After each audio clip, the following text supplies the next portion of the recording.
ირაკლი ღარიბაშვილის, გრიგორ ლილუაშვილის, ოთარ ფარცხალაძისა და რომეო მიქაუტაძის სახლებში, მათ შორის მათთან დაახლოებული პირების სახლებში ჩხრეკის შედეგად სახელმწიფო უსაფრთხოების სამსახურის ინფორმაციით ამოღებულია $7,200,000 და 136,000 ლარი. გარდა ამისა ამოღებულია ძვირფასი ნივთები, ელექტროტექნიკა და ნახატები. სპეციალური ბრიფინგი სახელმწიფო უსაფრთხოების სამსახურში გაიმართა.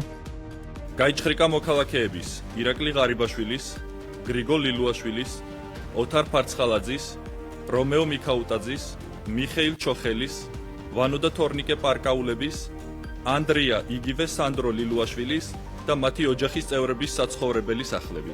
სხვადასხვა ადგილიდან ამოღებულია ნაღდი ფული, საერთო ჯამში $7,200,000 ASH-ისა და 136,000 ლარის ოდენობით. 198 ერთეული ძვირფასი ნაკეთობა და საათი. ძვირადღირებული ნახატები. დოკუმენტაცია რამდენიმე ათას ფურცლად, 50 ერთეული მობილური ტელეფონი და 119 ერთეული ელექტრომოწყობილობა. მოხდება დამუშავებული ინფორმაციის მიხედვით შემდგომი საგამოძიებო ოპერატიული მოქმედებების დაგეგმვა და შესაბამის პირთა მიმართ სამართლებრივი რეაგირება.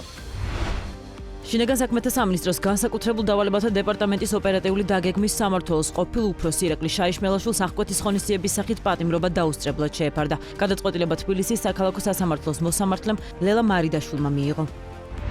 ილიას სახელმწიფო უნივერსიტეტის სტუდენტური მოძრაობის წევრებმა ორშაბათს 20 ოქტომბერს 18 საათზე განათლების სამინისტროსთან აქცია დაანონსეს. როგორც მათ განაცხადეს, პროტესტი ოცნების მიერ დაგეგმილ განათლების რეფორმას უკავშირდება, რომლის მიზანიც მათი შეფასებით კრიტიკული აზრის ჩახშობა, ცენზურა და უნივერსიტეტში პარტიული პოლიტიკის გატარებაა. საკონსტიტუციო სასამართლოს მოსამართლე ირინე იმერლიშვილს საკუთარი განცხადების საფუძველზე ვადაზე ადრე შეუწყდა უფლებამოსილება. ამის შესახებ ინფორმაციას საკონსტიტუციო სასამართლო ავრცელებს. ფინანსურ დანაშაულში მსჯავრდებულებს ზიანის სრულად ანაზღაურებამდე ქვეყნის დატოვება აეკრძალებათ. შესაბამისი კანონპროექტი გუშინ ერთ პარტიულმა პარლამენტმა დაამტკიცა და მას ხელი ოცნების არჩეულმა პრეზიდენტმა მიხეილ ყაველაშვილმა მოაწერა. საკანონმდებლო ცვლილებები ფინანსურ-ეკონომიკურ დანაშაულზე მსჯავრდებულ პირებს საქართველოდან გასვლის აკრძალვის 16 წლიან ჭერს უქმებს და პირს ქვეყნიდან დატოვებას უვადოდ იქამდე უკრძალავს, სანამ ზარალს სრულად არ აანაზღაურებს. საქართველოს პროკურატურამ კომერციული მოსყიდვის, კომერციულ მოსყიდვაში დახმარების, უფლებამოსილების ბოროტად გამოყენების და ყალბი დოკუმენტის დამზადება გასაღების ფაქტებზე სამ პირს ბრალდება წარუდგინა. უწყების თანახმად ფინანსთა სამინისტროს საგამოძიებო სამსახურის მიერ ჩატარებული გამოძიებით დადგინდა, რომ ფოთში მდებარე ერთ-ერთი ტექნიკური ინსპექტირების ცენტრის ინსპექტორმა შუამავლის დახმარებით ტექნიკურად გაუმართავ სატრანსპორტო საშუალებაზე ტექნიკური ინსპექტირების დადებითად გავლის ყალბი ანგარიში გასცა.